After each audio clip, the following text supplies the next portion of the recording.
around it, and I want to look at it at considerable length because it's so significant. Now Samuel died, and all Israel assembled and mourned for him and buried him in his house of Ramah. The probable reason for this being here is that this is the chronological point at which this happens. In other words, Samuel's death is prior to David's assumption of the Calebite patrimony. In other words, I would say that Samuel died before David became what? King of Judah. That's the point that's being made there. Later on, of course, we're going to have Samuel come back from the dead and speak to Saul, and at that point, the person will tell us that Samuel had died, 28:3. Samuel had died, and all Israel had mourned for him and buried him in Ramah, his own city. All right, now, David rose and went down to the wilderness of Paran. The wilderness of Paran is the northern Sinai Peninsula. The Sinai Peninsula is like a V at the top end. This is quite a wide area. And it's just, there's nothing to demarcate. The desert of Sinai just becomes the southern desert of Judah. There's no real demarcation line, it just happens. Paran is south. Generally when you say wilderness of Paran, you mean that the person is outside the, whatever the current border is of Judah. He's south of Judah in the wilderness south of Judah. Now it says,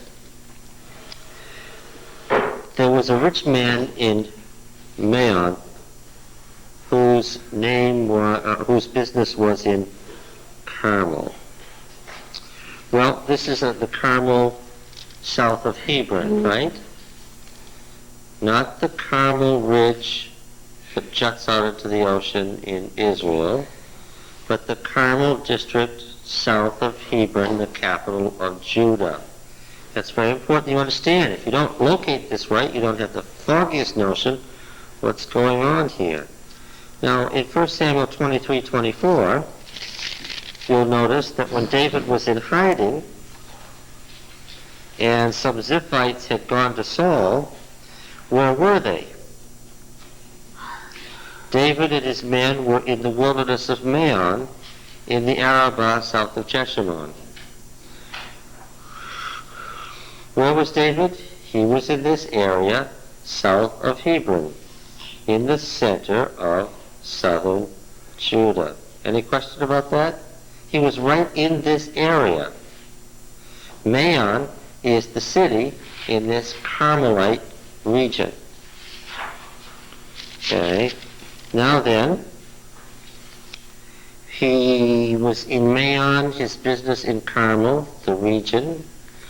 Now this is significant that Carmel is the center of the South Judah patrimony.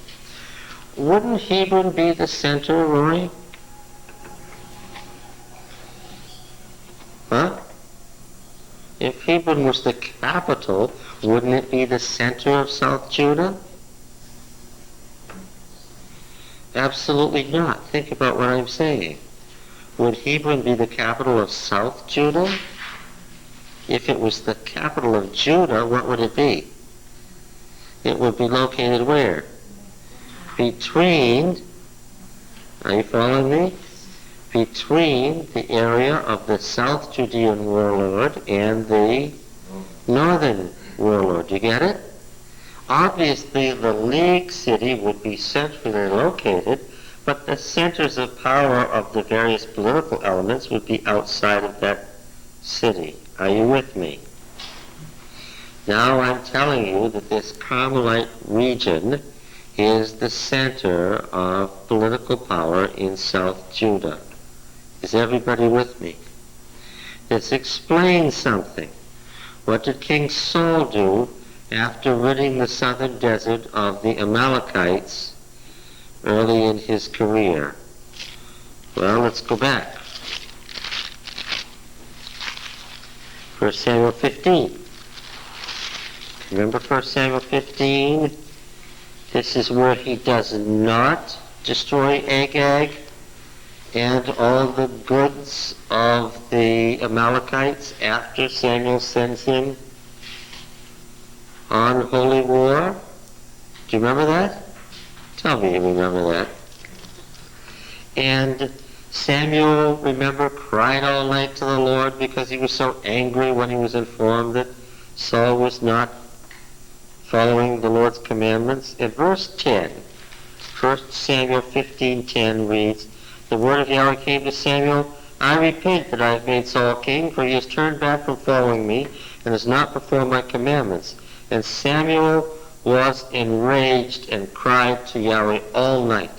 And Samuel rose early to meet Saul in the morning, and it was told Samuel, Saul came where? To Carmel. And look, he set up a monument for himself, a victory stele, and turned and passed on and went down to Gilgal. Where did he set up the victory stele, Roy? In Carmel. Why? That was the center of power of the southern Judean region. Have you all got it? Saul was claiming his authority over what? By this action. His authority over what? Southern Judah, which made his taking over the Judean League complete. Is everybody with me? This is, if you understand this, you'll understand David's rise to power. I want to make sure there's nobody missing this point. All right, now, getting back to our chapter then,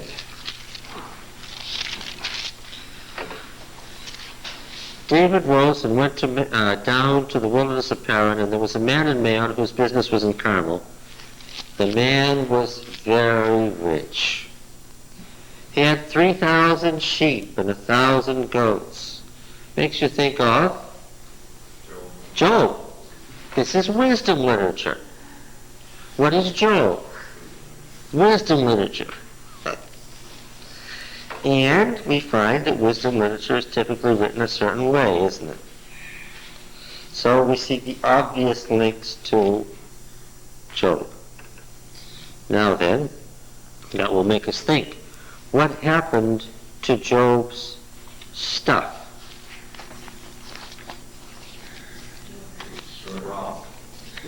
It was robbed? And his children were all killed. Yes, Job 1:13. You're meant to think of this association, and so because you're meant to think of it, let's look at it and remind ourselves.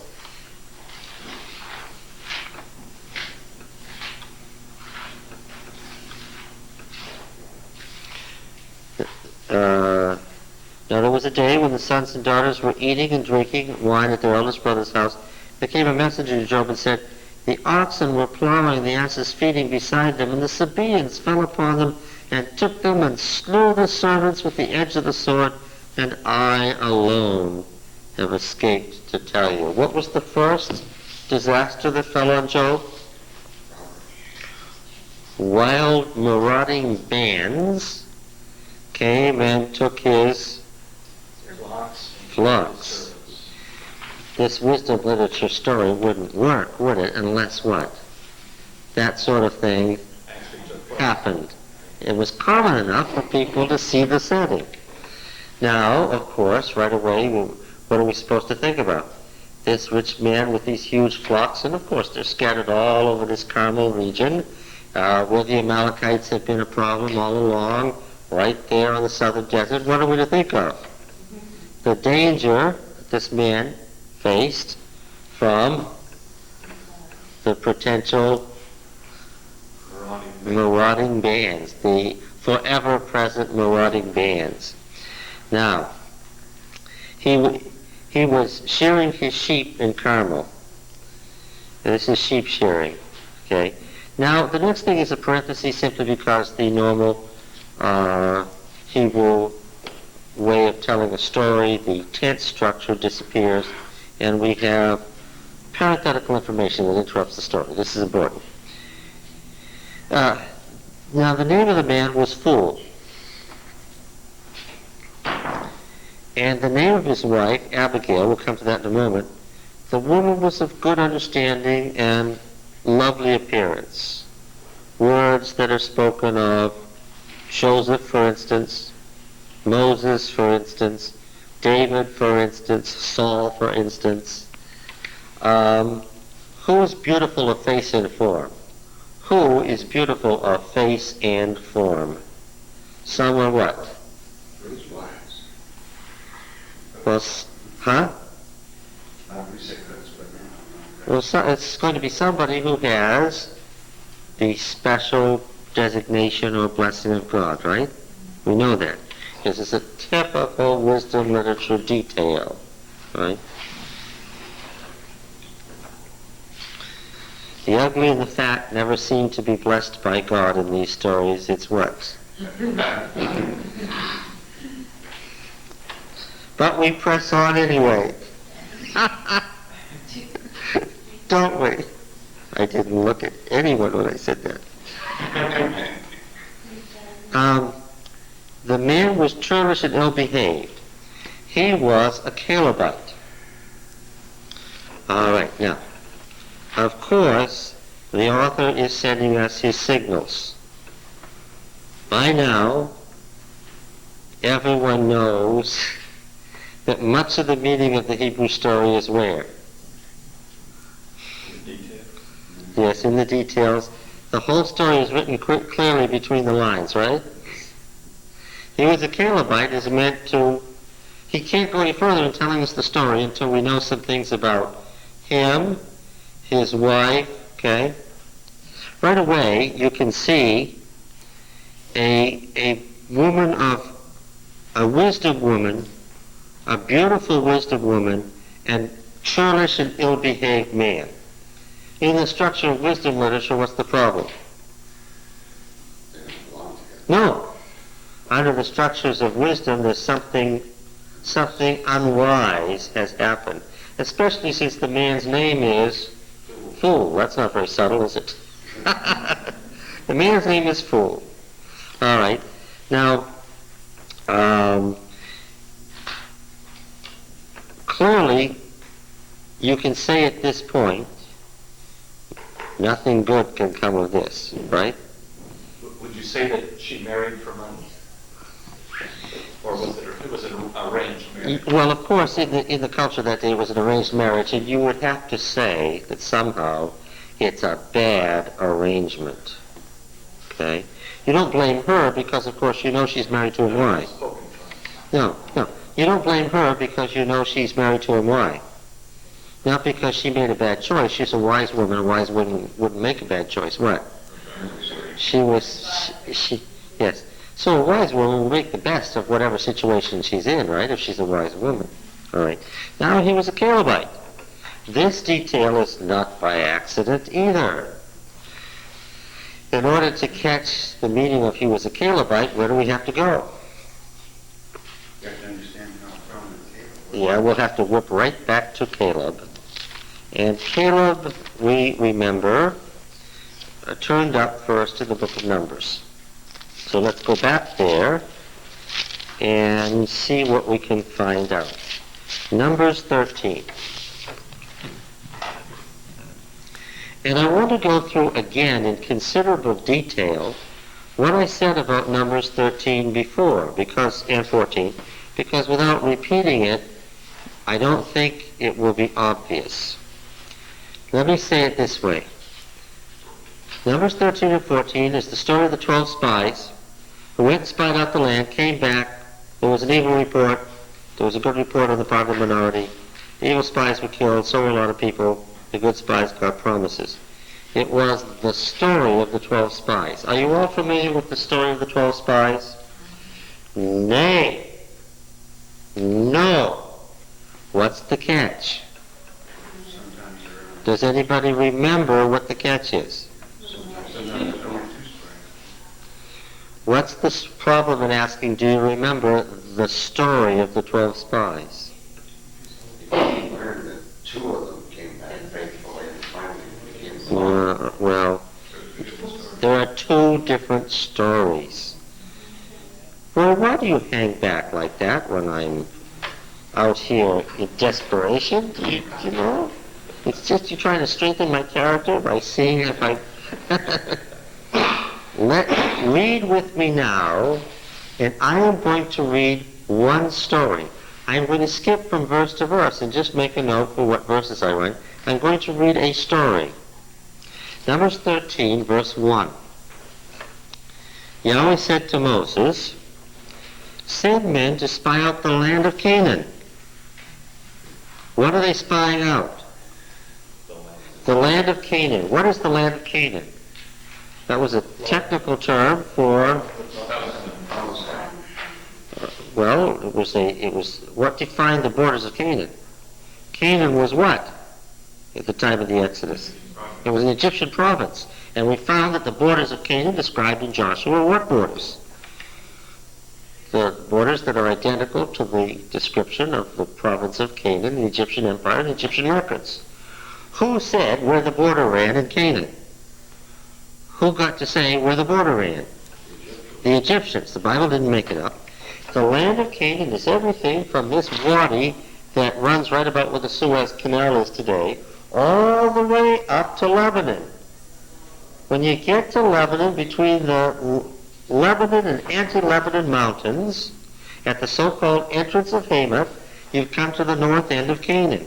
When you go over the anti-Lebanon mountains to the Golan Heights and you get to Damascus, you've come to the end of Canaan, at the far northeast corner.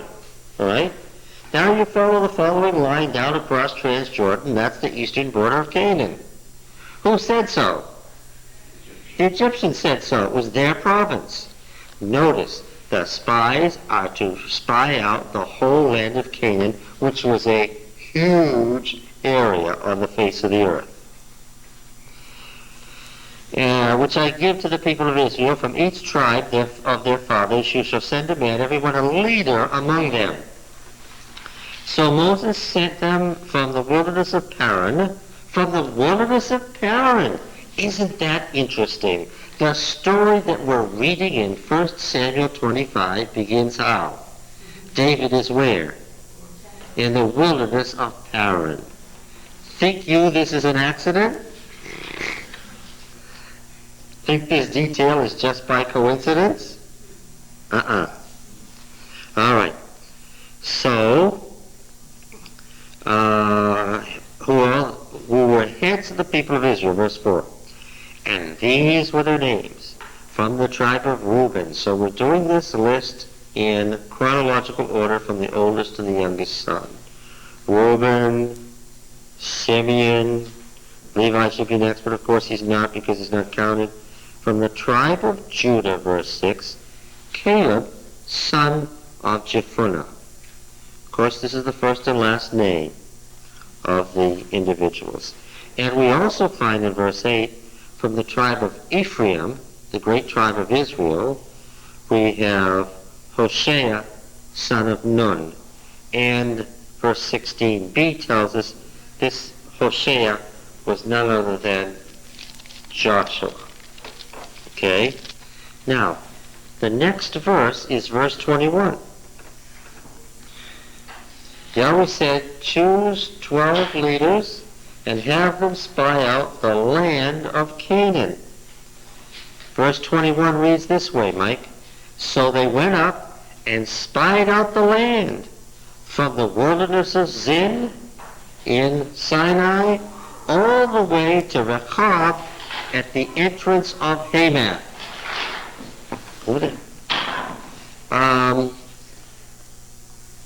How much of Canaan did they cover?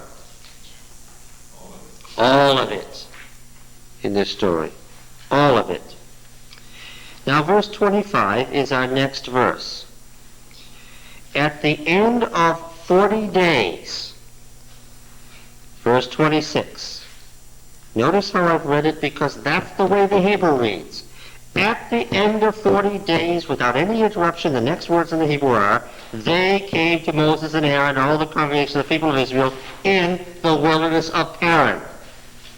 I left something out in verse 25 because it's not written in the English Bible in the order it is in the Hebrew. First, Moses chooses these men.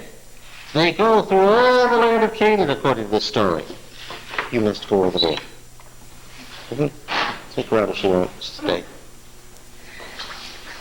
At the end of 40 days, they came to Moses and Aaron and to all the congregation of the people of Israel. Where? In Paran, where the story started.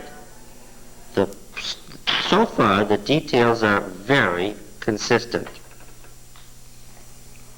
Now, the next verse is verse 32. And they brought to the people of Israel an evil report of the land which they had spied out, saying, the land through which we have gone to spy it out is a land that devours its inhabitants. And all the people that we saw in it were men of great stature. And there we saw the Nephilim. There's an insert at this point, Roy. It tells us that the sons of Anak come from the Nephilim. It is syntactically unrelated to the Hebrew around it. I wonder why, in the middle of this beautiful sentence, there's a syntactically unrelated thing about the sons of Anak. Oh, I don't know yet. But anyway, it's there, but it was not part of the original story. And there we saw the Nephilim, and we seemed to ourselves like grasshoppers, and so we seemed to them. Now, the Nephilim, of course, the verb nephal means to be fought, to fall. The Nephilim are the fallen ones. We found them first where? In Genesis. Yes. When did they live and who were they?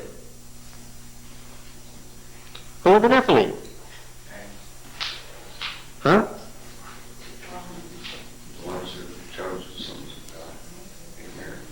They were the result of, in Genesis 6, what?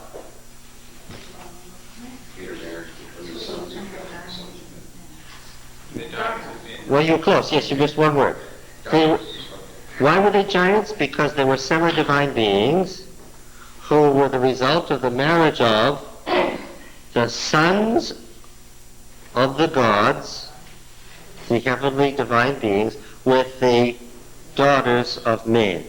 And that semi-divine race was destroyed, according to the author of Genesis. I didn't make it up, he said it. You can argue with it if you like. It's not my problem.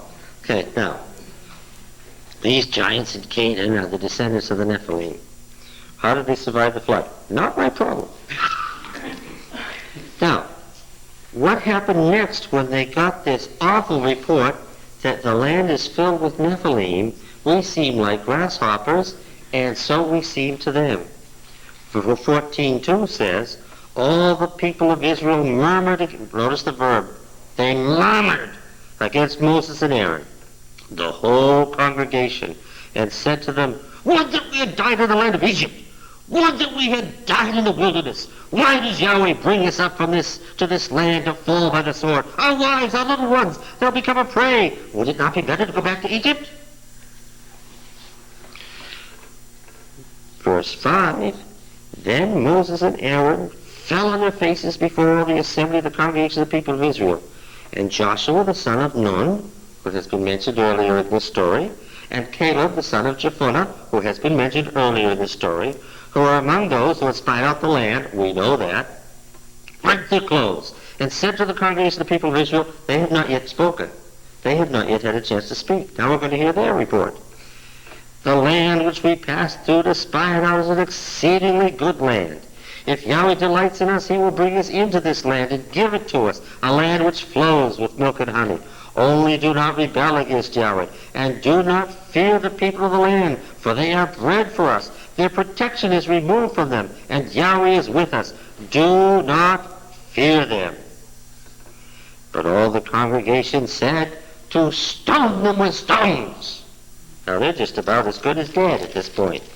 But, verse 26, Verse 26, turn to verse 26. Yahweh said to Moses and Aaron, how long shall this wicked congregation murmur against me? Doing? What was the verb? Against me. What was the verb? Murmur. Only it wasn't against Moses and Aaron, it's what? Against God. That's the next point in the story. I have heard the murmurings of the people of Israel, which they murmur against me. Say to them, as I live, says Yahweh, what you have said in my hearing I will do to you.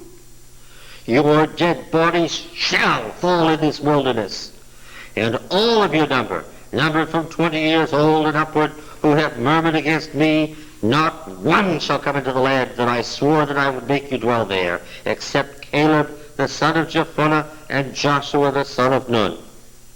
But your little ones, who you said would become a prey, I will bring in, and they shall know the land which you have despised. But as for you, your dead bodies shall fall in this wilderness, and your children shall be shepherds in this wilderness 40 years, and shall suffer for your faithlessness, until the last of your dead bodies lies in this wilderness. According to the number of the days which you spied out the land, 40 days, every day a year, you shall bear your iniquity 40 years, and you shall know my displeasure.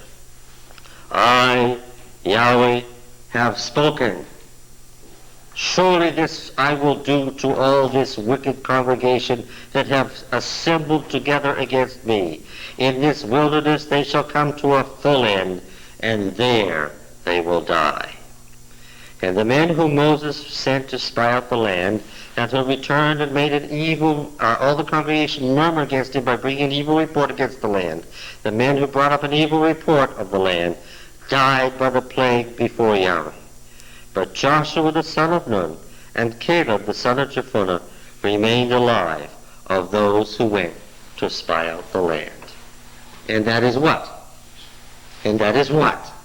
The end. On a certain day, the Lord said to Moses, choose men, and this is what happened. Do you see a beginning, a middle, and an end of an exceedingly dramatic story? Yes. There's no question about it. There's a whole story. There's no details missing. It's all there. Has everybody got it? Quick question. Later on, the child became a man at the age of 8 or 9. How come the Lord picked 20 as the beginning point for the age break? They're in Holy War. The camp in Numbers is this square camp. Right. What kind of a camp is it? It's a war. It's a war camp. What was 24? Obviously you became a man when you were 13. What was 24? War. So they have kids for your kids. Numbers 1 and 2 makes it clear that at 20 years of age you enter into military service. And they're the only ones who are counted in the censi in Numbers 2 and 26 that once formed the bracket of the original book. The census is a militia census of all those from the tribal militia who could go to war. That's what this was all about, holy war. Right? Now notice that in this story, Caleb is already leader of the tribe of Judah, right? At the beginning of Numbers, who's the leader? Nashon. Who is, of course, leader by virtue of what? Why is he leader? Why is he the prince? To get one step further, why is he the prince? He's the oldest. He's the oldest of what? Of the tribe. The oldest son of the father who was the... He's the oldest son of the oldest son of the oldest son, etc. Yeah. In other words, he's the patriarch. Right. There could have been some cousin of his who was 10 years older than him, but what? He's the firstborn of the firstborn of the firstborn. He's a direct lineal descendant from Judah. Okay. Now then, let's read another story. Numbers 13, verse 17. Numbers 13:17. Moses sent men to spy out the land of Canaan. What is that? Once upon a time, Moses sent men to spy out the land of Canaan and said to them, "Go up into the Negev yonder." Suddenly, the land of Canaan has been demarcated. What part of the land of Canaan are they to go to? What is the Negev? Huh? Certainly doesn't mean south. What is the Negev? The desert of what? Judah. It's the southern half of Judah. Oh, it's what? It's the southern half of Judah.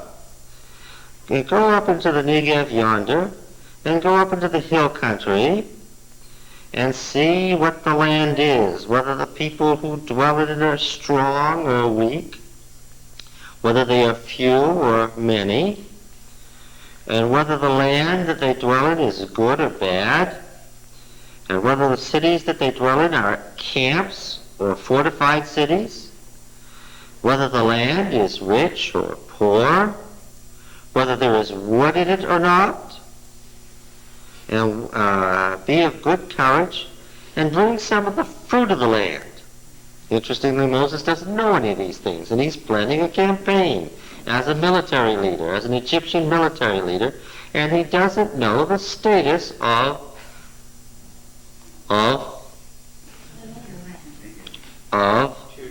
Judah. Now the author says the time was the season of first ripe grapes. Why? Because that's going to figure prominently in this story. The next verse, verse 22, says, they went up into the Negev. How does this differ from the other story? In the other story, where did they go? They went 150 miles up to Lebanon. In this story, where do they go? They go 35 miles up to Hebron. They went up into the Negev and came to Hebron. And Ahiman, Sheshai, and Talmai, the descendants of Anak, were there. Ding, ding, ding, ding, ding, ding, ding. Why did I have that unusual interruption in the other story? It told me all about the Nephilim, and suddenly there was this odd insert. The sons of Anak come from the Nephilim. What is that? That's an editorial comment by the person who what? Put the two stories together to relate Anak to the detail in the other story, Nephilim. Okay. They went up into the Negev and came to Hebron, the capital city of Judah later.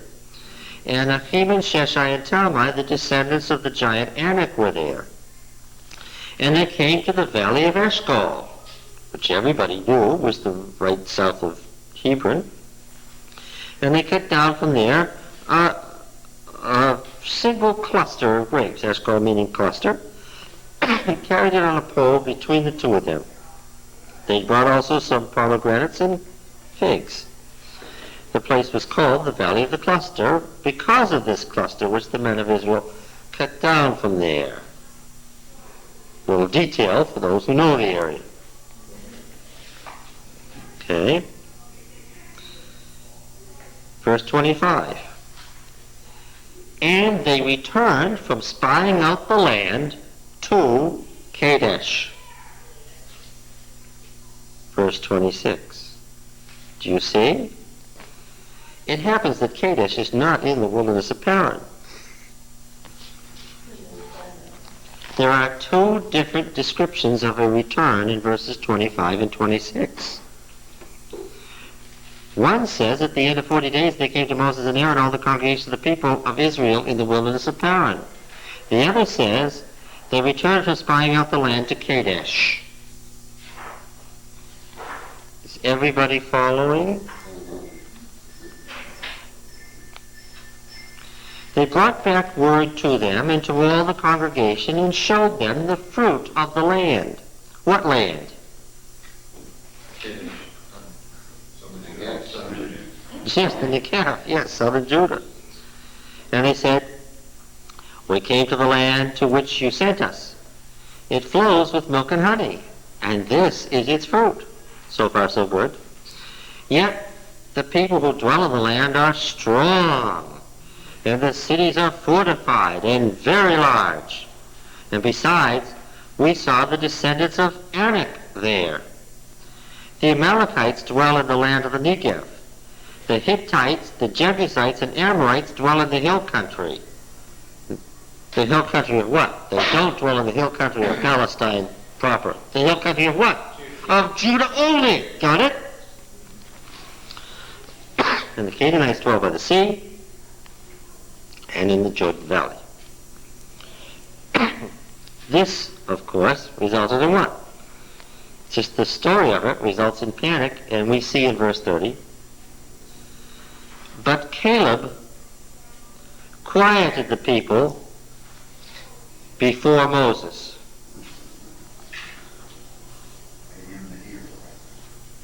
In this story, who isn't the hero? No, you all said Joshua. That was wrong. But you said it correctly. Who isn't the hero? Moses. The reason the answer Joshua isn't correct is why? In this story, what? There isn't any Joshua. The only players are what? The only players are Caleb and Moses. But Caleb quieted the people before Moses. Who hasn't quieted the people? Moses. And said, but Caleb quieted the people before Moses and said, and the Septuagint and the Samaritan text say, said to him.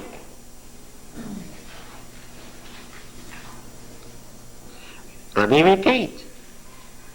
The Masoretic text from Babylon reads differently than the Palestinian family and the Egyptian family, which say, and Caleb quieted the people before Moses and said to him, I can understand the deletion of the Masoretic text of to him, who isn't up and ready to go? Moses. But Caleb quieted the people before Moses and said to him, let us go up at once and occupy it, for we are well able to overcome it. This is why we have the story of what Caleb said twice, separated out. Why? Because we have what? Two stories. Let us go up at once and occupy it, for we are well able to overcome it. Then the men who had gone up with him said, we are not able to go up against the people, for they are stronger than we. Who said that?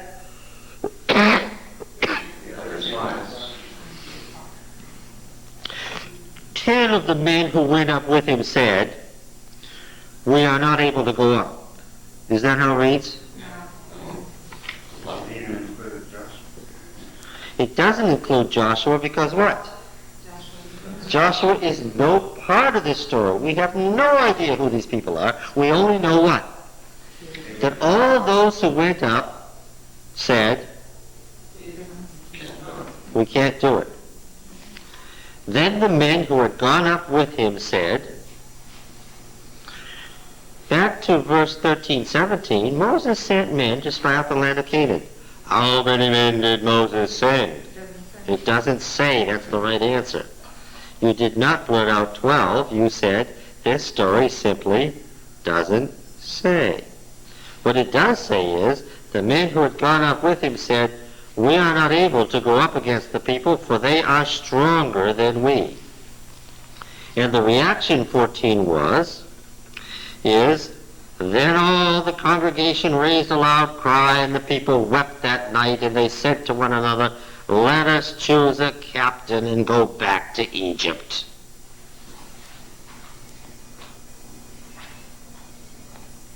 It reads beautifully. Let me read it again.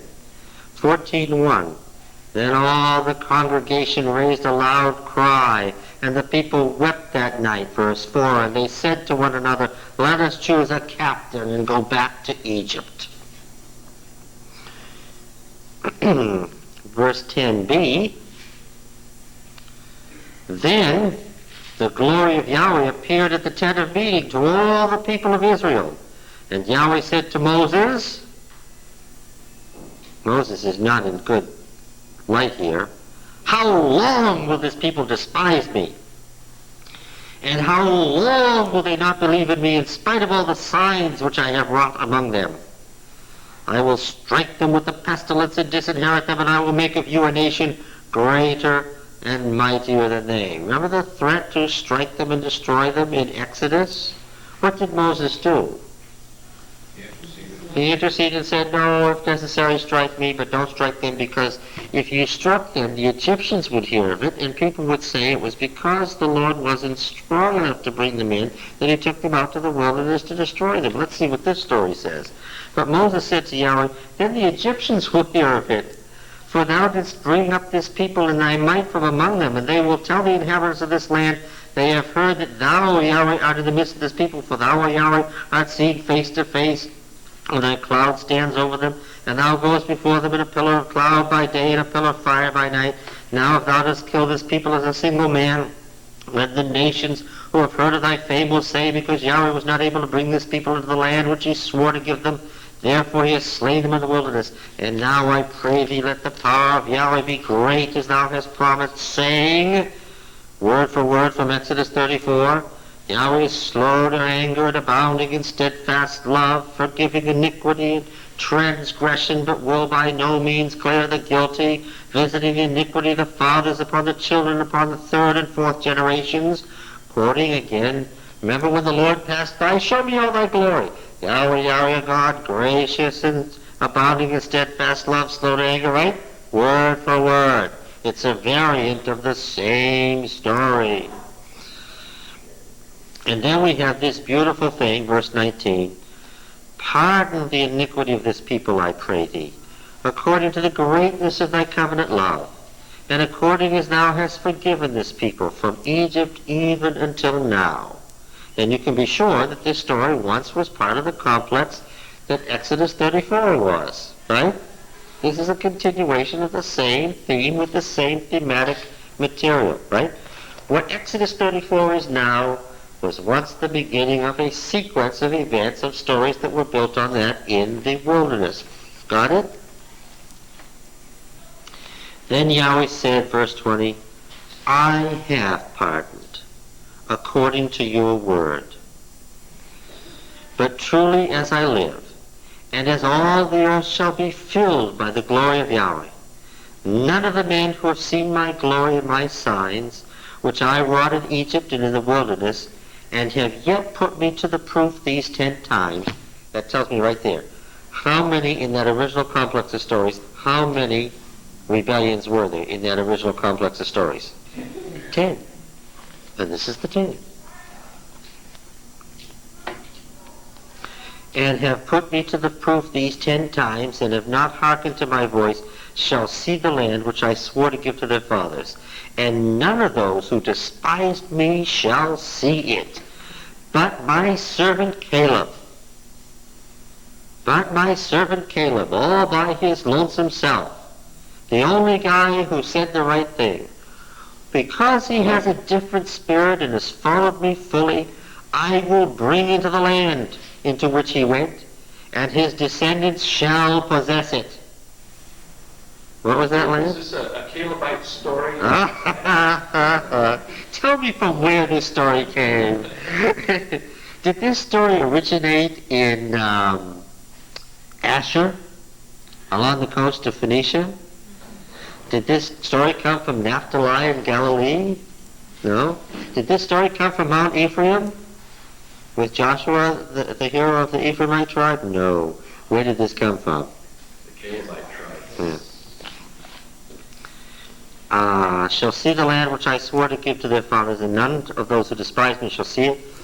But my servant Caleb, because he has a different spirit, and has followed me fully, I will bring you to the land into which he went, and his descendants shall possess it. Once again, words make us think of what? The promise to Abraham, what? All the land on which your foot is tread, your descendants shall possess it. Land granted perpetuity, granted to Abraham. Next person, Caleb. Now, since the Amalekites and the Canaanites dwell in the valleys, turn tomorrow and set out for the wilderness by way of the Reed Sea. 39. And Moses told these words to all the people of Israel, and the people mourned greatly. And they rose early in the morning and went up to the heights of the hill country, saying, See, we're here. We'll go to the place which Yahweh has promised, for we have sinned. But Moses said, Why now are you transgressing the command of Yahweh? For that will not succeed. Do not go up, lest you be struck down before your enemies, for the Yahweh is not among you. For there the Amalekites and the Canaanites are before you, and you shall fall by the sword, because you have turned back from following Yahweh. Yahweh will not be with you. But they presumed to go up to the heights of the hill country, although neither the ark of the covenant of Yahweh nor Moses departed out of the camp. Then the Amalekites and the Canaanites who dwelt in that hill country came down and defeated them and pursued them, even as far as the Judean city called Haram, which means what? Devoted to destruction. Annihilation, yes. Even to the city in Judah that we now call Annihilation City.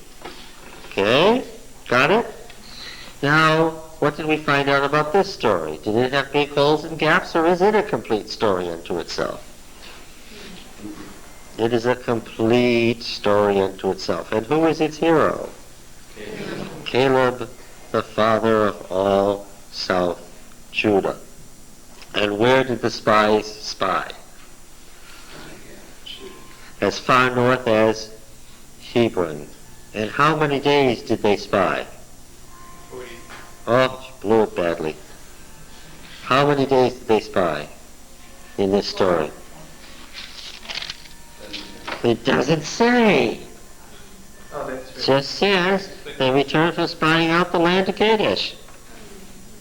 Why would they go for 40 days when they just walked up to Hebron and back? It doesn't take 40 days to walk to Hebron and back. Are you all with me? Now some poor soul is going to say which is the true story, and I'm not even going to hear the question. Now, Wouldn't they both be true, just depending on who told the story? well, I can well imagine that there were many such stories, but the Calebite story, who's the center? Of course. Yes, now, we noticed that Nahshon was the prince of Judah at the beginning of Numbers. And who is at the end of Numbers? Numbers 34.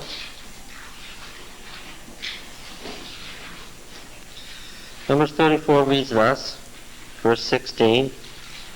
Yahweh said to Moses, These are the names of the men who shall divide the land to you for inheritance. Eleazar the priest and Joshua the son of Nun, the successors to Moses and Aaron. You shall take one leader of every tribe to divide the land for an inheritance. And these are the names of the men of the tribe of Judah. Here, Judah's first. This is not Reuben, Simeon, Levi. Judah's first because it's the preeminent tribe. Of the tribe of Judah, Caleb, son of Jephunneh. Caleb is the leader. All right, everybody clear on that? Now, Joshua.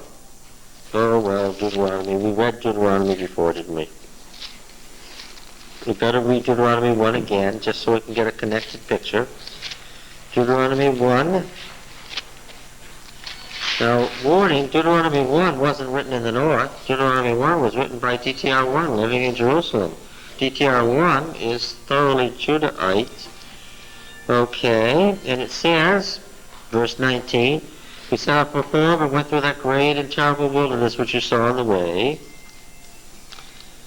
Okay. In verse 22, then all of you came near me and said, let us send men before us, that they may explore the land for us and bring us word again of the way by which we must go up to the cities into which we shall come. The thing seemed good to me, and we took 12 men of you, 1 man for each tribe, and they turned and went up into the hill country and came to the valley of Eshcol. The details are coalesced here. Ooh. Again, I'm going to say that DTR1, Deuteronomist, is post-P. Right, Roy? What's the classical formulation of the documentary hypothesis? Who comes first? J. Are there people in this room? Everybody. J, E, D, and P. P being Ezra and post-exilic priests.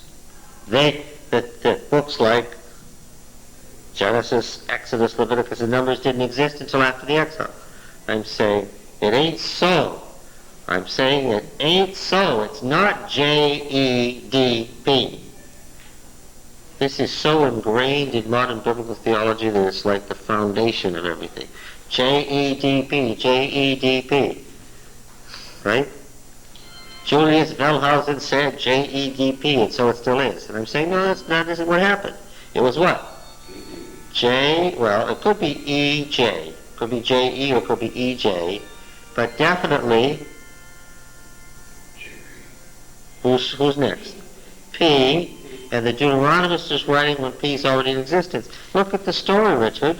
Does it have 12 people or no number? 12. It has 12. But where do they go? They go all the land or they go to the Valley of Eshcol? What do I be telling you? The stories already have been what? Yes. P has already done his work by the time DTR1 writes. Okay. They spy out the land. They took in their hands some of its fruit of the land and brought it down to us and brought us word again, and we said it's a good land which Yahweh our God gives us. Yet you would not go up but rebelled against the command of Yahweh your God. You murmured in your tents and said, because Yahweh hated us, he has brought us forth out of the land of Egypt to give us into the hand of the Amorites to destroy us. Where are we going up? Our brethren made our hearts melt, saying, the people are greater and taller than we. The cities are great and fortified up to heaven. Moreover, we see the sons of the Anakim there. Then I said to you, do not be in dread or afraid of them. Yahweh your God who goes before you will himself fight for you, just as he did for you in Egypt before your eyes, and in the wilderness where you have seen how Yahweh your God bore you as a man bears his son, in all the way that you went until you came to this place. Yet despite this word, you did not believe Yahweh God, who went before you in the way to seek you out a place to pitch your tents, in fire by night to show you by what way you should go, and in cloud by day. Again, details in P. And Yahweh heard your words and was angered, and swore, not one of these men of this evil generation should see the good land which I swore to give to your fathers, except Caleb the son of Jephunneh. He shall see it.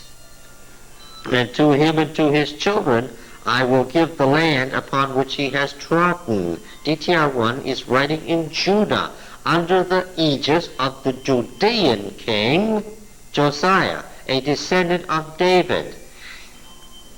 David and Davidic theology had interest in Caleb. Well, why? They were of the other family. They were of the Nashon family. Why? Well, that's what we're going to look at. But notice it's not Caleb and Joshua, it's Caleb. He will see it. The land on which he's trodden, he has wholly followed Yahweh. Yahweh was angry with me also in your account and said, you shall not go in there. Joshua the son of Nun who stands before you, he shall enter, encourage him. Joshua goes in for a totally different reason. Why does Joshua go in? Not because he was part of the spies, not because he brought good word, but what? He is Moses' successor. Caleb goes in as the faithful spy. Joshua goes in as Moses' successor. Clear?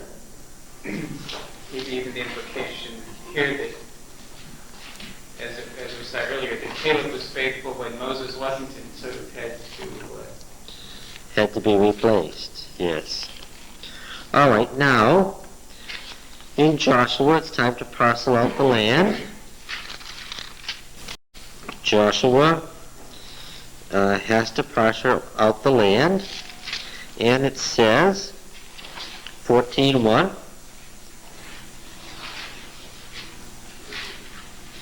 these are the inheritances which the people of Israel received in the land of Canaan, which Eleazar the priest and Joshua the son of Nun, and the heads of the fathers' houses of the tribes of the people of Israel distributed to them. That's what Numbers 34, verses 16 to 29 said. Numbers 34 said, Joshua and Eleazar will apportion the land. Now, in the book of Joshua, it says Joshua and Eleazar apportioned the land. Their inheritance was by lot. 14:6.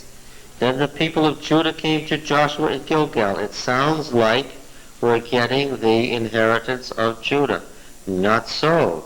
That doesn't begin until 15:1. The lot of the tribe of the people of Judah, according to their families, reached southward to the boundary of Edom, to the wilderness of Zin at the farthest south, and so forth. The description of Judah begins at 15:1. What begins at 14:6? Joshua 72, or Caleb's reign. Yes, Caleb. And Caleb, the son of Jephunneh, the Kenizzite. The Kenizzite. Now, this is a detail I didn't know. Ooh. Caleb, the son of Jephunneh, the leader of the tribe of Judah, isn't in fact a Judahite. He's not even a Judahite. He doesn't belong to one of the families descended from the 12 brothers, the sons of Israel. What are Kenizzites? What are Kenizzites? Where do they come from? What's he doing in here? Anybody?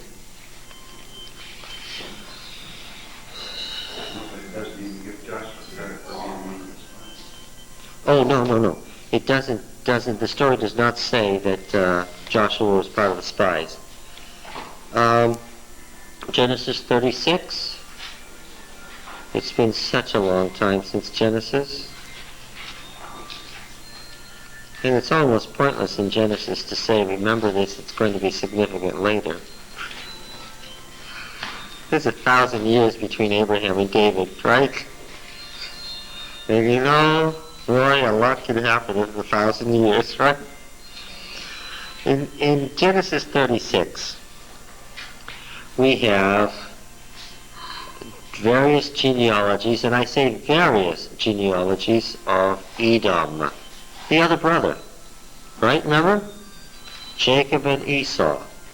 These are the descendants of Esau, that is Edom, 36:1. Everybody with me?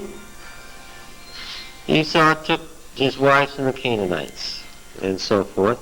And I'm interested in verse 10. These are the names of Esau's sons.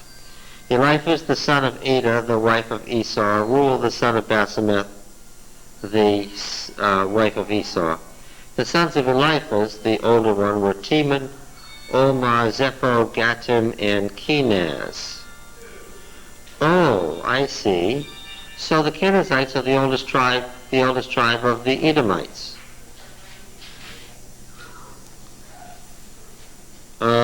Verse 15, these are the chiefs of the sons of Esau, the sons of Eliphaz, the firstborn of Esau, the chiefs Teman, Omar, Zepho, Kenaz, Korah, Gatim, and Amalek. And there are how many of them?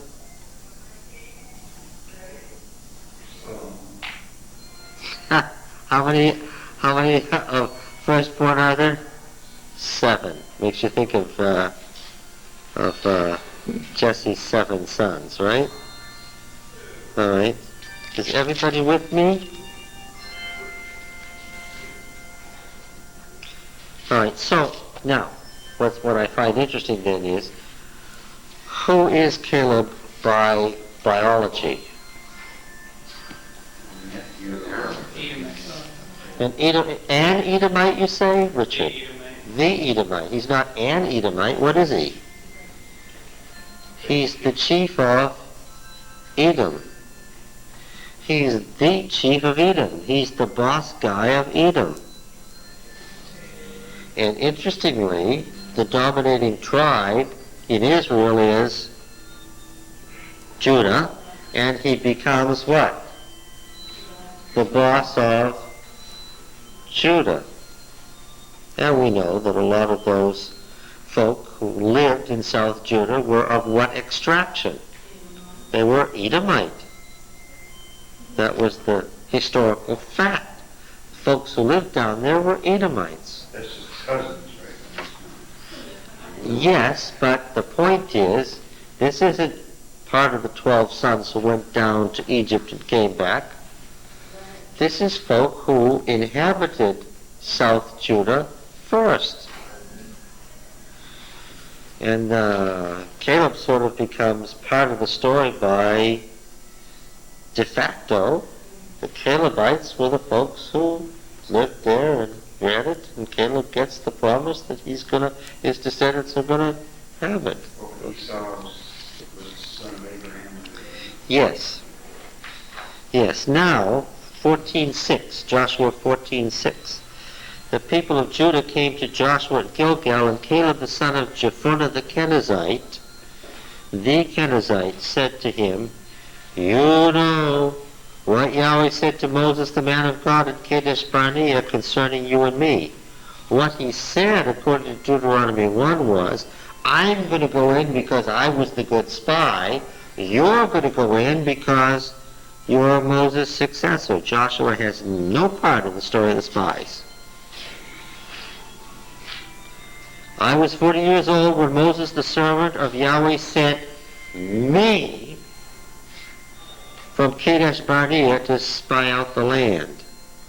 Right? They came back to Kadesh.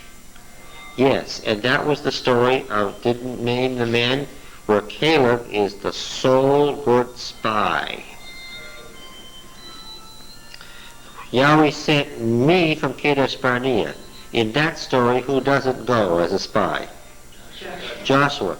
And here, who doesn't go as a spy? Joshua. Why? How do you know that? Who's he speaking to here? Joshua. And speaking to Joshua as if what? As if he didn't go. I was 40 years old when Moses, the servant of Yahweh, sent me from Kadesh Barnea to spy out the land, and I brought him word again as it was in my heart. And this text agrees with the Septuagint and the Samaritan text that what? Who Caleb spoke to when he came back was Moses. What does it say here? I brought him. Who's the him? Moses. Moses sent me, and I brought him back word again as it was in my heart. Caleb speaks to Moses. I think that the slip in the Masoretic text is intentional.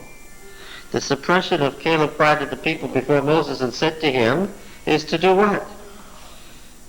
Is to alleviate Moses of the responsibility of not having calmed the people down and accepted Caleb's report. But my brethren, verse 8, who went up with me, made the heart of the people melt.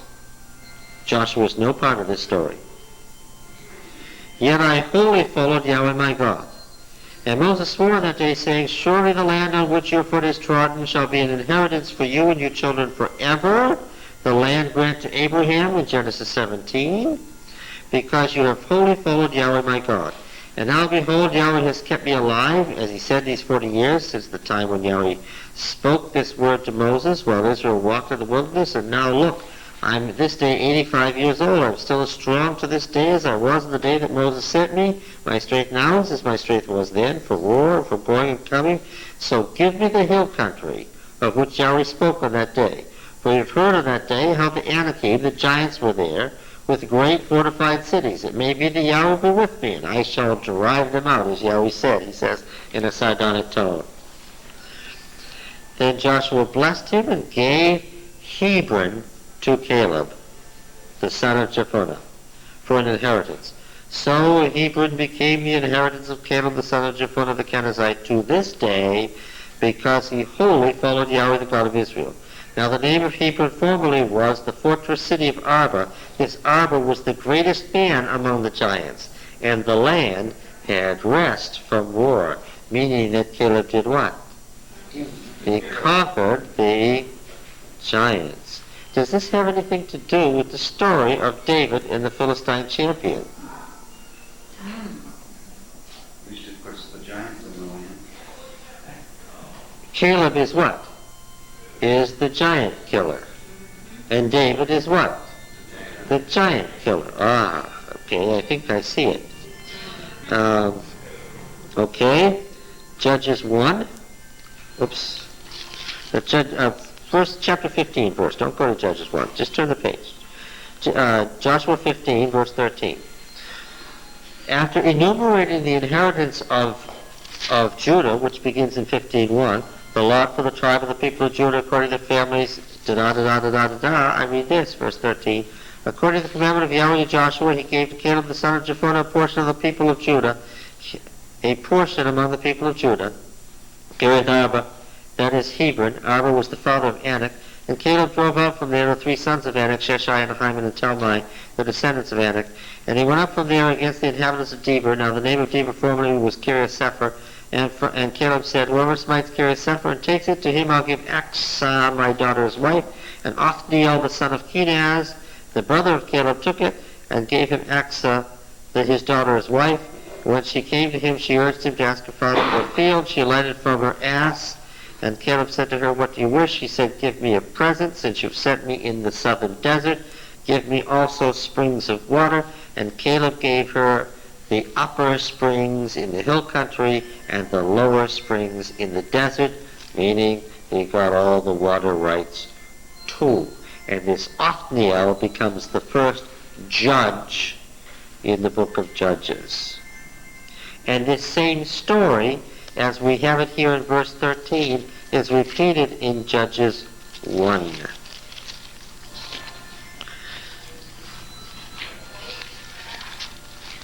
Judges 1, verse 8. And it tells us something interesting. Where it reads Caleb in this story here, in Judges 1 it reads Judah. Verse 8. And the men of Judah fought against Jerusalem and took it, and smote it with the edge of the sword, and set the city on fire. Afterward the men of Judah went down against the Canaanites who dwelt in the hill country in the Negev and the lowland, and Judah went against the Canaanites who dwelt in Hebron. The name of Hebron formerly was Kiriath Arba, and they defeated Sheshai and Ahiman and Talmai. And from there they went against the inhabitants of Debir. The name of Debir formerly was Kiriath Sepher. When the book of Judges reads the men of Judah, the book of Joshua reads Caleb. So read Caleb here too. Okay, then who first took Jerusalem? Verse 8. Who first took Jerusalem?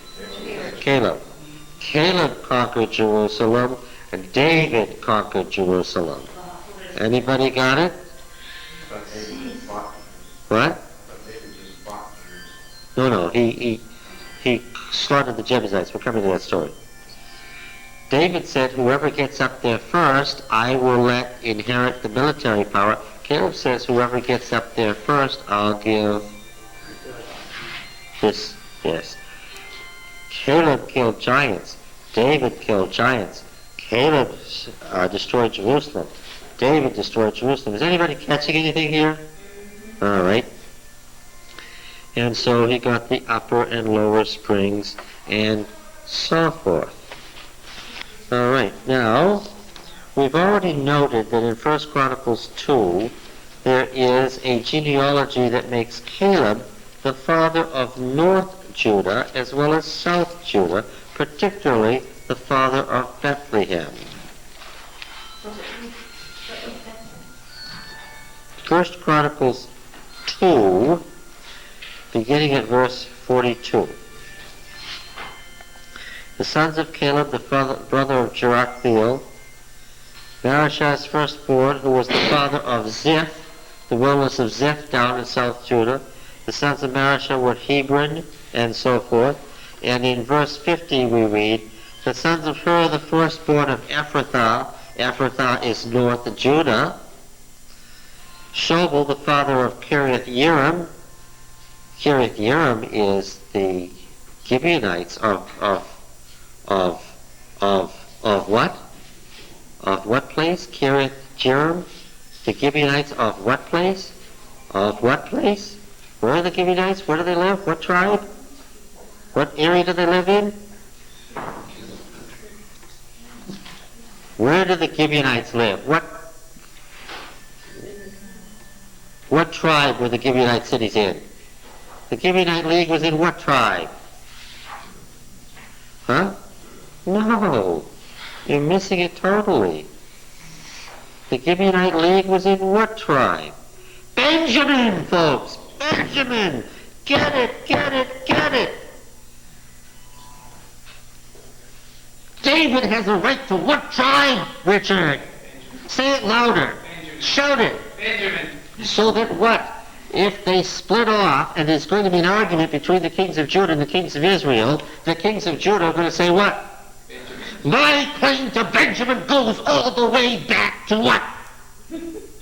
Caleb. To Caleb at the time of what?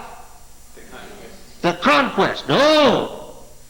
Well, to the spying. To Moses! Moses promised it. Is that the conquest? That's before the conquest. Before there was ever conquest, I, the king of Judah, my father David, who was the descendant of Caleb, got this promise by Caleb himself from Moses. Who do you, no account kings up there in Israel think you are trying to claim Benjamin just because of that guy named Saul? Do you get it? Is everybody with me? There was going to be a huge argument over the status of Benjamin. Benjamin controls all the passes, north, south, east, and west. Is Benjamin important? Where did the Gibeonites live? Say it again. Where did the Gibeonites live? In Benjamin. What was their chief city? What was their chief city? Kiriath Jearim, where the ark was secreted. Where the ark was secreted, folks. He was the father of Kiriath Jearim. Salma was the father of Bethlehem. That one is obvious, right? Benjamin, the very northernmost part of Judah, Bethlehem, and the part of Judah south of Bethlehem to Hebron are listed in order, Roy. What's being claimed here? That not only South Judah, but what? All of Judah as far north as Benjamin was promised to Caleb, were Calebite dominions. Roy, how could the kings of Judah, descended from David, descendants of Nahshon, the actual biological descendants of Judah, ever have made the claim that their claim rested on the priority of Caleb, who was not their ancestor? How could such a claim have been made? Ah, okay. He was the head of the tribe.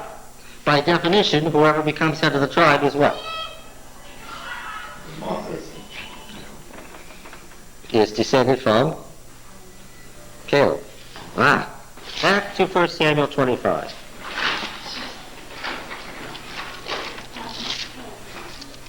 Richard, is it important to know where places are in these stories? You do understand that the folk who first heard these stories verbally in oral transmission, and who first read them when it was written down, knew where these places were, and therefore understood what? The political implications. The kind of implication of what was being made. If you just kind of ignore geography and just kind of leave it blank, that's why chose Land of the Bible as one of the books. You have to know the historical geography to understand what's going on here. Now let's get back to 1 Samuel 25. I stopped at a detail. Everything I've said since the beginning of the class is based on one detail that I stopped at. What detail did I stop at in 1 Samuel 25? The fool was a Calebite. The fool was a Calebite. And of all the Calebites, which one is he? He's the Calebite, yes. David heard in the wilderness that the fool was shearing his sheep. So David sent junior officers. Let's read Na'arim for what it means. And David said to those junior officers, go up to Carmel and go to the fool and greet him in my name. And salute him and say to him, peace be to you, my brother. Peace be to you, my brother. And peace be to your house. And peace be to all that you have. I hear that you have sheep shearing. Now your shepherds have been with us in the wilderness, and we did them no harm, and they missed nothing all the time they were in the Carmel regions. Ask your young men, that is, your juniors, and they will tell you. Therefore, let my young men find favor in your eyes, for we have come on a precipitous day. Pray, give whatever you have at hand to your son David.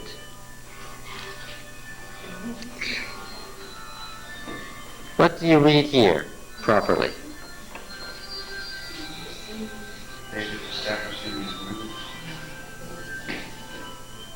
Well, what do you read here? Much is written in between the lines. What do you read here? Here's a right. He's saying we protected your shepherds, we protected your flocks, so how was something with?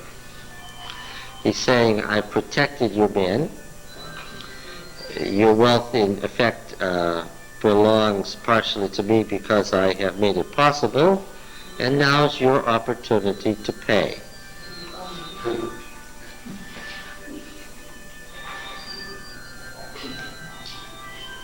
I will protect you from all your enemies. You will pay. When Sicilians do this, we call it what? A protection racket. When David does it, we say, the Lord was with him. Yes.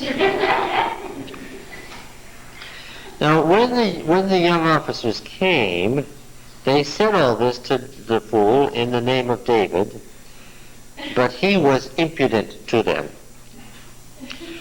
And Nabal, the fool, answered David's servants, who is David? Who is Ben Jesse? There are many slaves nowadays breaking away from their masters.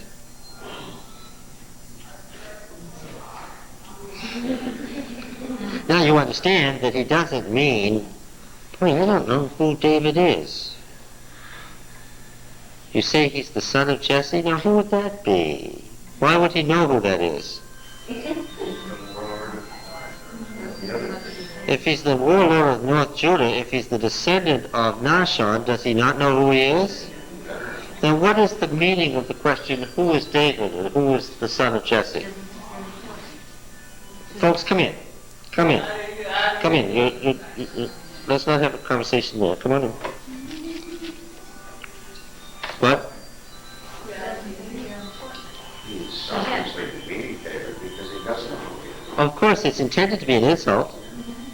What is the meaning of the phrase, there are many slaves breaking away from their masters nowadays?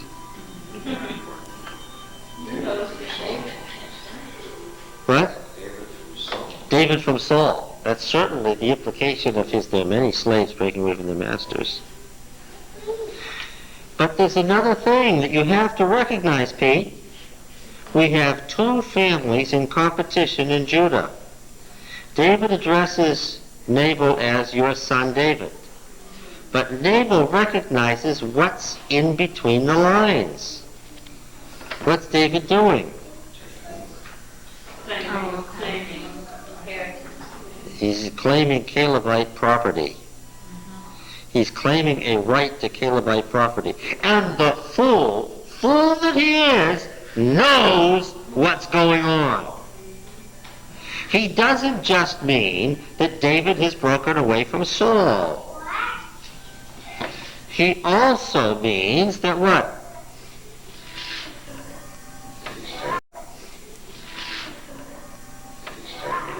That David is intending to break away from him as the leader of Judah.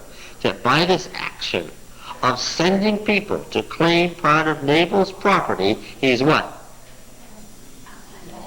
Taking claim to the property. And by taking claim to the property, he calls that what? Breaking away from his master. Now, why does that make the man a fool? I wouldn't say it was the act of a fool to have enough insight to know what's going on. Why is he a fool?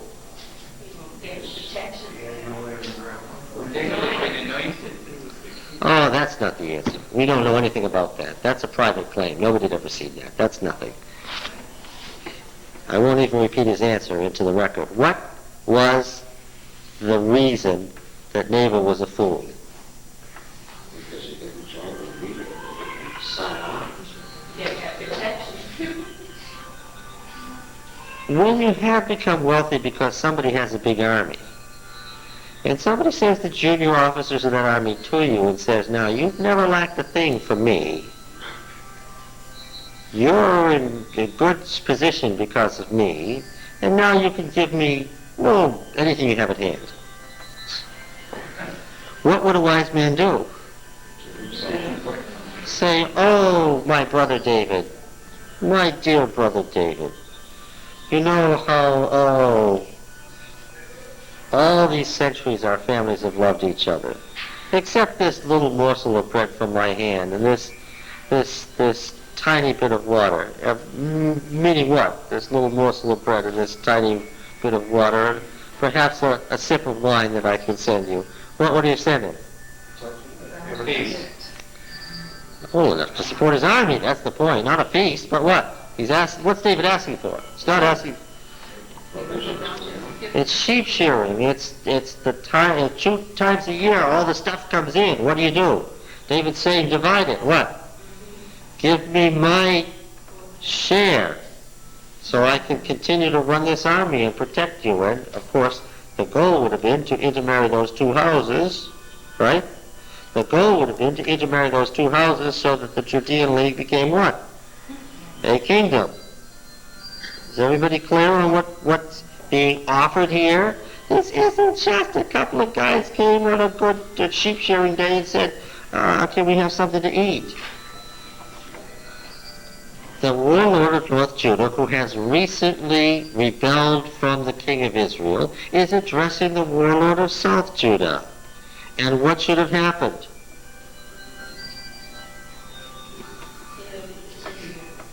What does this mean? Who is David? Who is Ben Jesse? There are many slaves nowadays breaking away from their masters.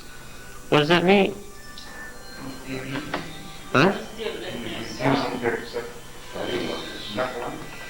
Yeah, he wasn't going to have any kind of league with David. Okay. Shall I take my bread and my wine and my meat that I have killed for my shearers and give it to men who come from I don't know where? In the Middle East, even if you despise somebody, what must you do? Yes. So David's juniors turned away and came back and told him all this, and David said to his men, every man gird on his sword, and David himself girded on his sword. David took with him about 400 men, while 200 remained behind with his goods. Taking 400 men armed for war means what? What does he intend to do? Yes. One of the young men told Abigail, Nabal's wife, look, David sent messengers out of the wilderness to salute our master, and he railed at them. Yet the men were very good to us, and we suffered no harm, and we didn't miss anything when we were in the open fields, as long as we were with them, and they were a wall to us, a fortress wall, both by night and day, while we were with them keeping the sheep. Now therefore know this, and consider what you should do, for evil is determined against our master and all his house, and he's so ill-natured that no one can speak to him. The slaves naturally have a real vested interest in telling her this. Why? As the custom would be, as male members of this fool's house, what's going to happen to them? Yes, and somehow, and here's part of the thing, there are many slaves breaking away from their masters these days. These guys are breaking away from their master by telling the mistress of the house. They want to break away from their master how? They have the temerity to decide what? That they like to go on living and not what? Die with their master. There are many slaves breaking away from our masters these days. That's going to become part of the irony of the story. Then Abigail made haste and took 200 loaves and 2 skins of wine, 5 sheep ready dressed, 5 measures of parched grain, 100 clusters of raisins, 200 fig cakes, laid them on asses. What do we have here? We have a great, what? Caravan. And she said to her juniors, go on before me and I will come after you. Quick, the association is to what? Jacob meeting Esau. The wisdom story assumes that you know these allusions and can catch it. But she didn't tell her husband, and she rode on the ass, as the queens of Judah do, you know. Got it? You catch the allusion. I mean, if you're reading this later, you know she's destined what? She's destined what? To be queen of Judah. And once again, there are many slaves breaking away from their masters these days. What's she doing? Somehow she's not willing to just let all the male members of her house, including, we find out, her son, be slaughtered. And came down under the cover of the mountain. Behold, David and his men came down toward her, and she met them. Now David had said, surely in vain I have guarded all that this fellow has in the wilderness, so that nothing was missed of all that belonged to him, and he's returned me evil for good. God do so to David and more also, if by morning I leave so much as one male of all he has who piss against a wall. Meaning males who stand up to urinate. So what's David saying? Every male in his household, what? Will be dead by morning. Does she understand this? When Abigail saw David, she made haste and alighted from the ass and fell down before David on her face and bowed to the ground. You don't do obeisance to the ground to any but what? The king. She fell at his feet and said, upon me, my lord, be the guilt. Pray let your handmaid speak in your ears and hear the words of your handmaid.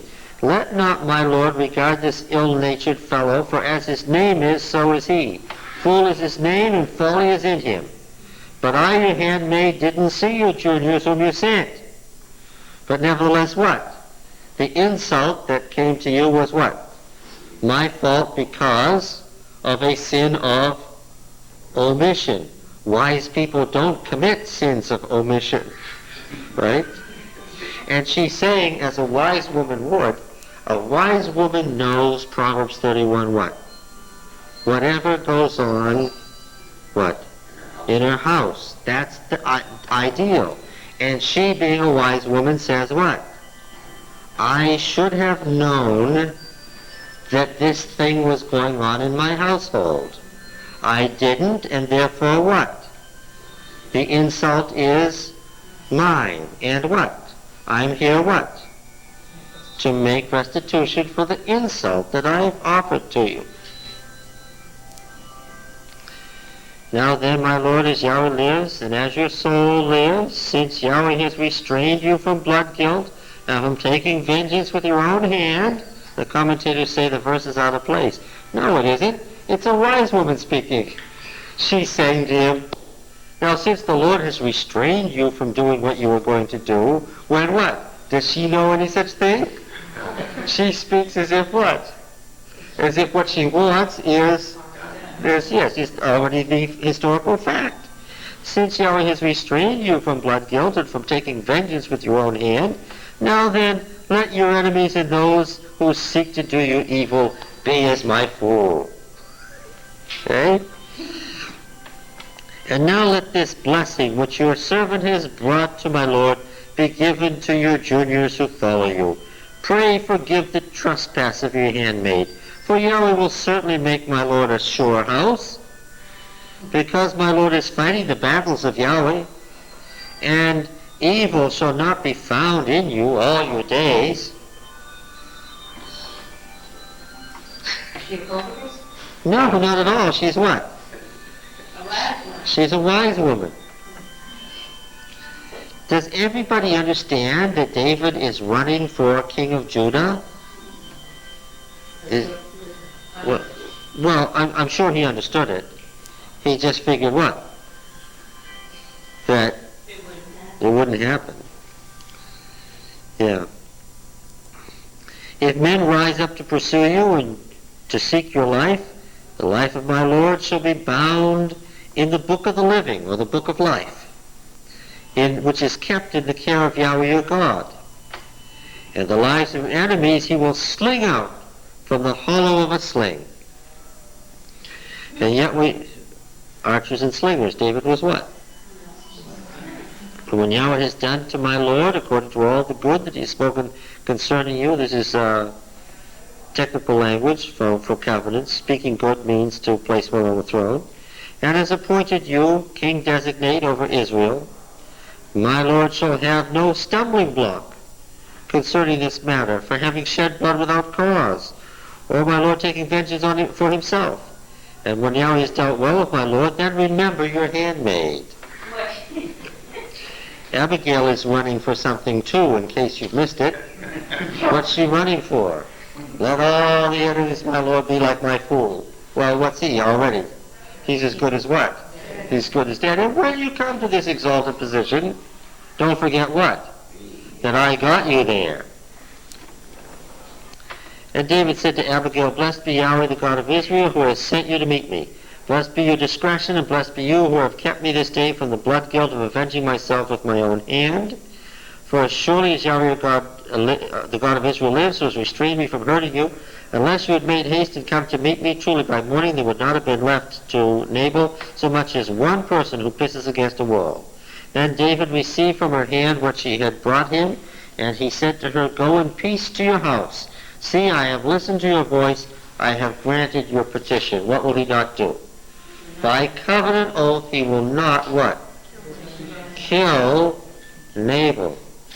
Well, now this creates a stumbling block for David. If he's not going to kill the warlord of South Judah who has set his mind against him, then who has to remove the stumbling block? Yeah. Now David has placed himself in a position where he cannot get over this problem unless what? Unless Yahweh intervenes. And I clearly can see why this story is in the apology of David. What would surely have been the story that went around in this? David murdered Nabal and stole his wife to become heir of Calebite dominions. That's as clear as can be. That's written clearly between the lines here. And this story is to say what? Well, you know, the truth is that is exactly what David intended to do. But it's not a true story because what? Yes, he was talked out of it by Abigail. But she really made him see of himself too, that he was becoming like Saul, taking vengeance. That's true. And she, being a wise woman, sees that if he in fact kills the Calebite heir, that what? He will divide Judah into another civil war, and then Saul will kill them all. Yes. She knows that a house divided against itself cannot stand, and she in fact does save him from what would have politically been a disastrous move. And Abigail came to Nabal, and look, he was holding a feast in his house like the feast of a king. Of course, because what? He's only a hairbreadth from being king of Judah. You can understand that as soon as the house of Jesse fell out with the house of Saul, who was the beneficiary? Yes, he was the one who stood to win from this, because it took the house of Nashon out of the running to become king of Judah. All of that lies in the background of this rather innocuous-looking story. And Nabal's heart was merry within him, for he was very drunk, so she told him nothing at all until the morning light. And in the morning, when the wine had gone out of Nabal, his wife told him these things, and his heart died within him, and he became a stone. Why? Terror, because what? He knew now that David was going to succeed. Well, he knew now that David would, if necessary, do what? Kill him. Kill him to get to the throne, and it terrorizes him. And is he being a domestic in any position to deal despite his wealth? What has he not done with his wealth? He hasn't built an army, which is a bad thing for a warlord, especially since your rival has a big army and a trained army. And about 10 days later, Yahweh struck him so that he died. Well, what has David said? He said, Abigail has said, you're going to have to not do this, and you're going to have to let Yahweh do it for you. And David has said, by covenant agreement, okay, I won't. Let's see. When David heard, he said, blessed be Yahweh, who has avenged the insult I received at the hands of the fool, and kept back his servant from doing evil. Yahweh has returned the evil doing of Nabal on his own head. Then David sent and wooed Abigail to make her his wife, which they both understood was part of the deal that they had struck. Now you mustn't get too concerned about her being his sister or his half-sister. Wisdom comes from Egypt, right? What was the succession to the throne? Yes, the ideal of the king was to marry what? His sister. And the descendant of that union would become the next Pharaoh. Now we have all sorts of taboos about this, and later on Levitical law was specifically going to forbid that. But again I say, at the time of David, Leviticus what? Did not yet exist. Yes, this was the ideal, not something abhorrent. That's the way it should be. Hey, look, in Song of Solomon, the great marriage festival song of ancient Israel and Judah, the bride is frequently pictured as a what? As a king. The groom is the king, and the bride is what? His sister. In fact, Song of Solomon 5:1, which is the center of the chiasm, the actual oath,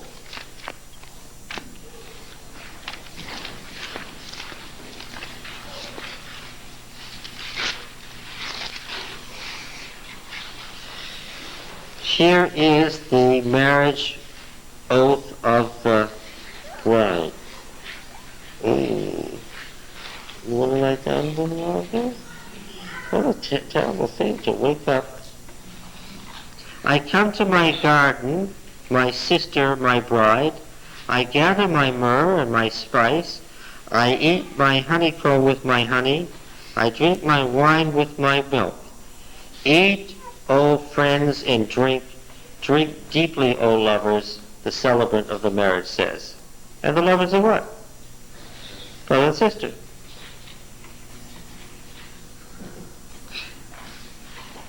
The bride at the end, we have a little sister and she has no breasts. What do we want? We want her to develop and reach puberty, so what?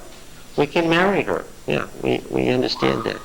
All right, now then, to make her his wife. And when the servants of David came to Abigail, they said to her, David has sent us to take you to make you his wife.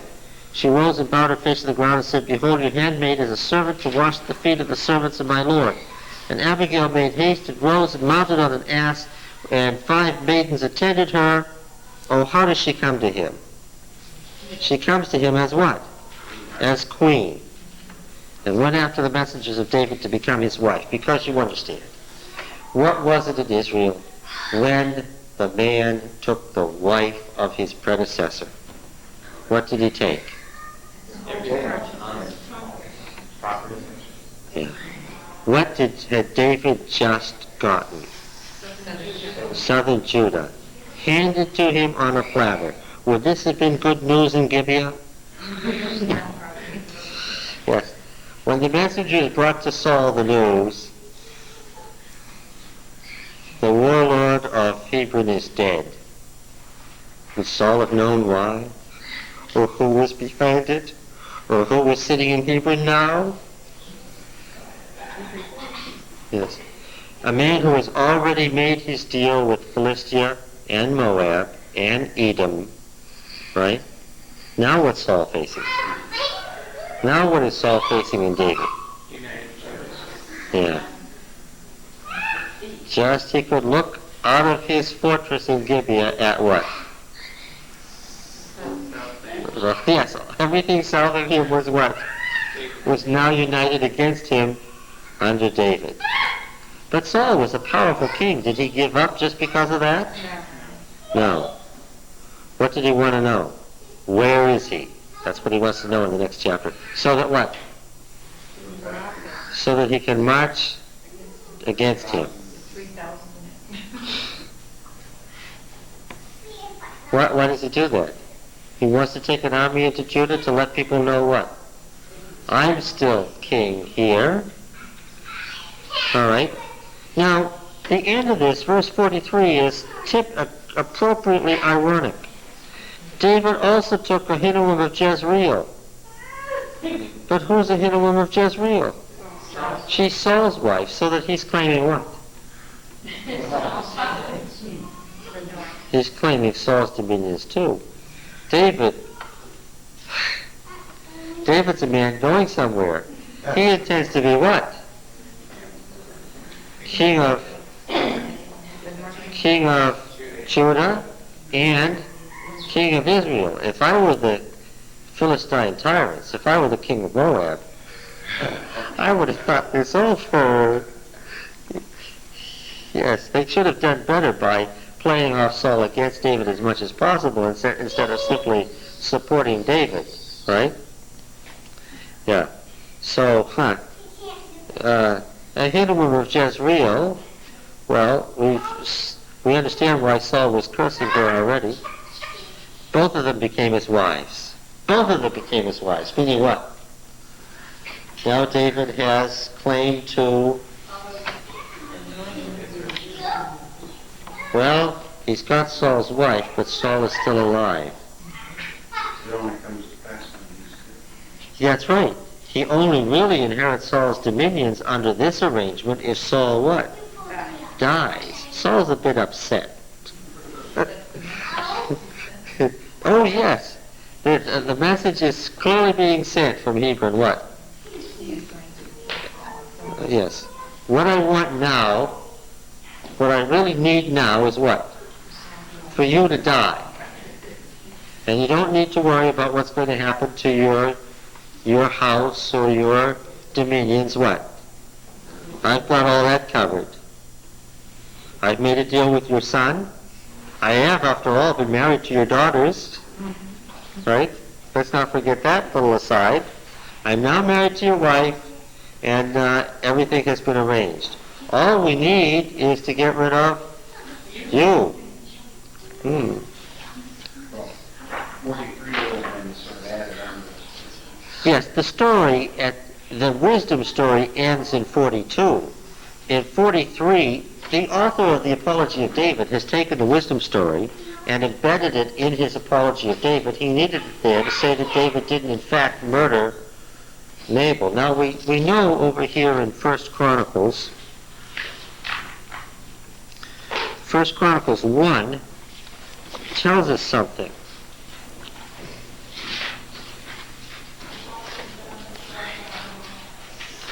Verse 13, First Chronicles 2, Jesse was the father of Eliab, his firstborn, Abinadab the second, Shimei the third, Nethanel the fourth, Radai the fifth, Ozan the sixth, David the seventh. And I would say probably, what would be the case? Jesse had what? Do you have the luck to have just 7 sons? Probably more. Probably had 20 sons, but what? These are the important. These are the important 7. Yeah. And their sisters. He had 2 daughters, apparently. And the oldest was Zeruiah. And the second born was Abigail. Now the sons of Zeruiah were Abishai, Joab, and Asahel. Normally, who your mother is isn't that important. But in this case, what? Because the mother was Sister of of David, this is important. And who are those 3? Well, Abishai, Joab, and Asahel, who are going to figure prominently in our story. All 3 of them are going to determine part of the events in David's rise and reign. Abigail bore Amasa. The father of Amasa was Jether the Jezreelite. Jezreel being one of those cities in Carmel. So this is the same Abigail. Not only is this the same Abigail, She's gone from northern Judah down to southern Judah. no. This isn't Jezreel, the valley in northern Israel. This is Jezreel, the city 6 miles from Hebron. This is Jezreel, the city right next to Maon. Jezreel in the center of Carmel. No, she was one warlord's daughter who married the other warlord. Oh, I see what you're saying. Yes, she went down from Bethlehem. Of course, that was the point. She went down from Bethlehem to marry, what's his name? Jether. We might also call him what? Nabal. This is certainly the man who's in the story in 1 Samuel 25. In order to bear Amasa, who was destined to become,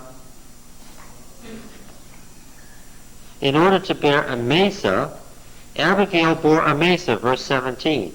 He would have been what? The warlord.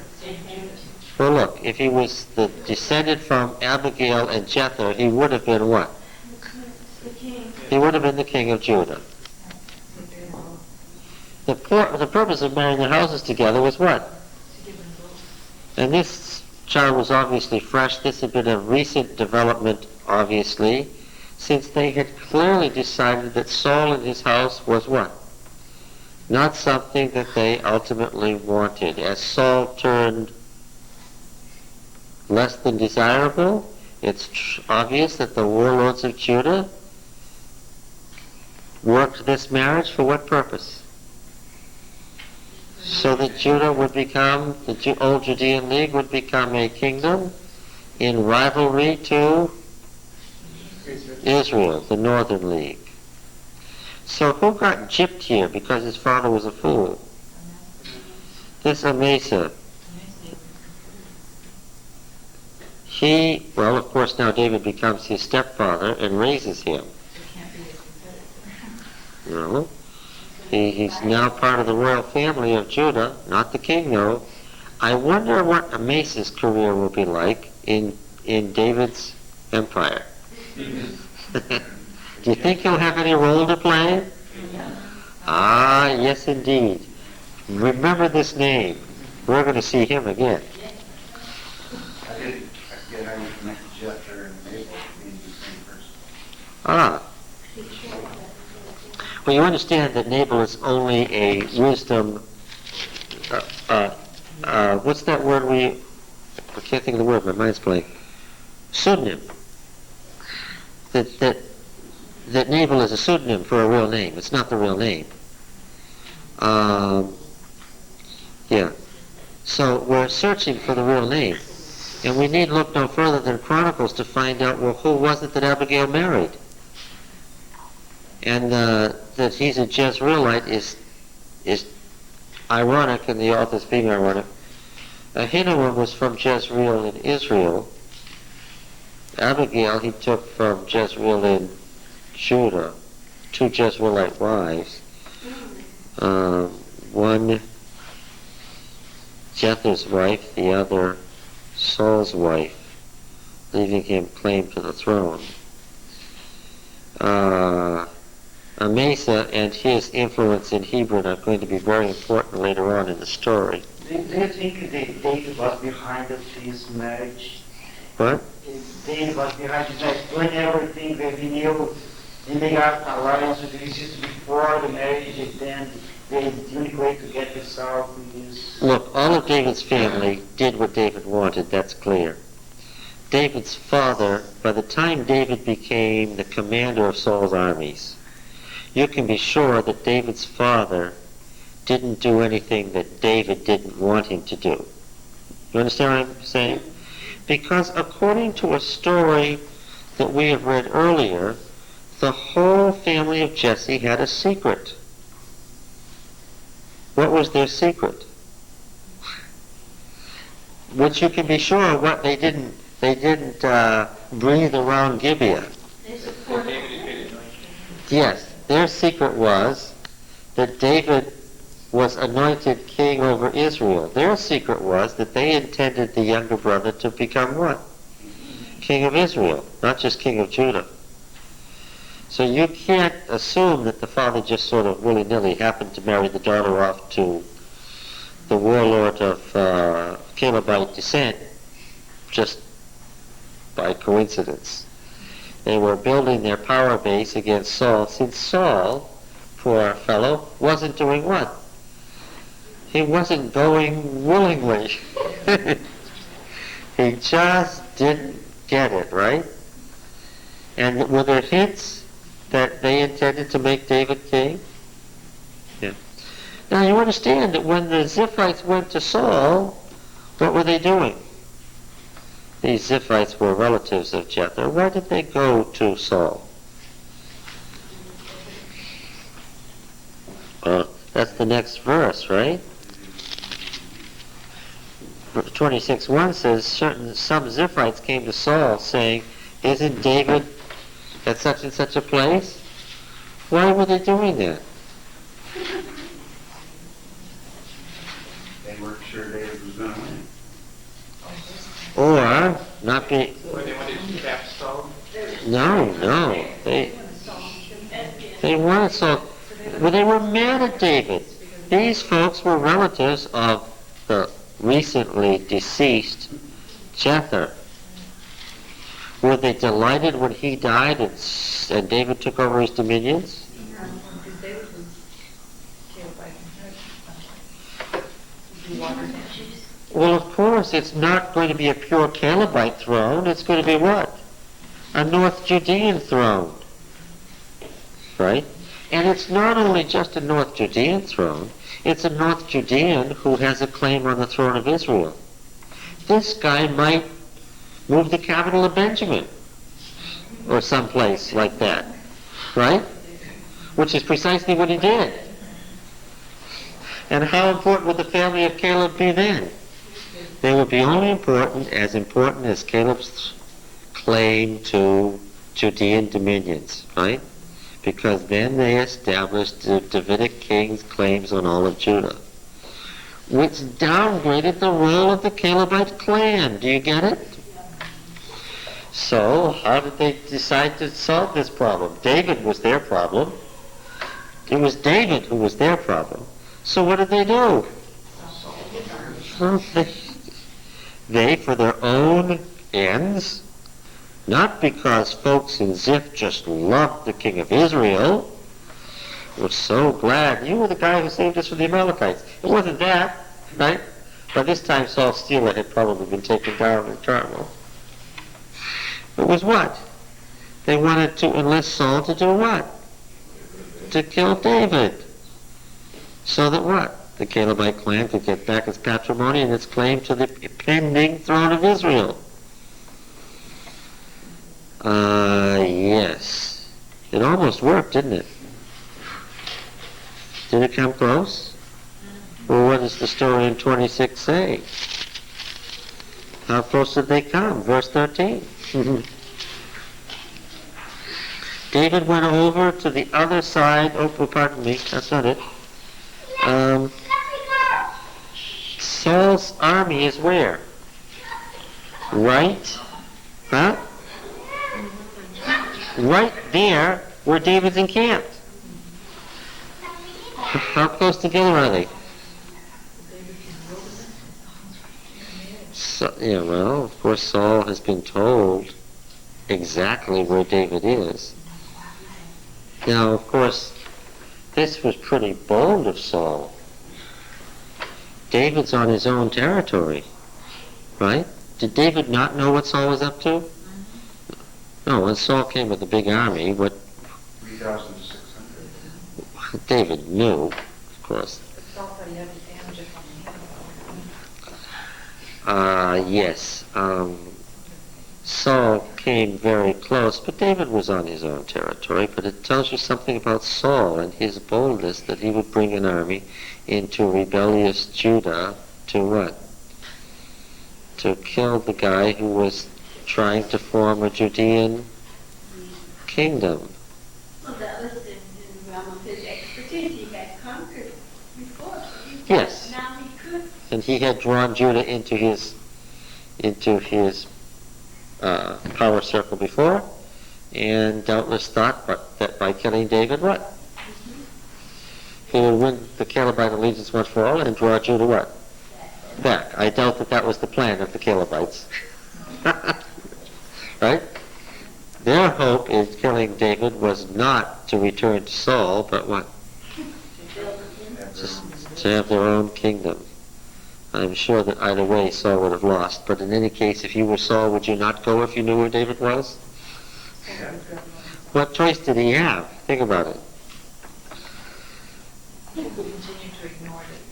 Well, not if he's made a deal with the Philistines, the Moabites, and now has laid claim to all of Judah. If you just ignored him, what would he do? He'd eventually grow what? To the point where he was equal in power or greater in power, and then what did he know David would do? It would be inevitable that David would have to do what? Deal with, sooner or later David would have to deal with Saul, and Saul knew that sooner or later he'd have to deal with David. Yeah. Well, so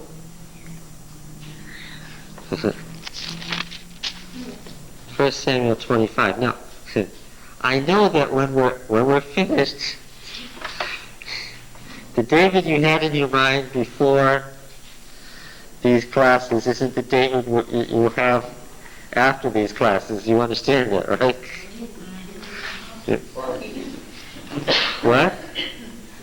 Poor David, it was so funny. Yes.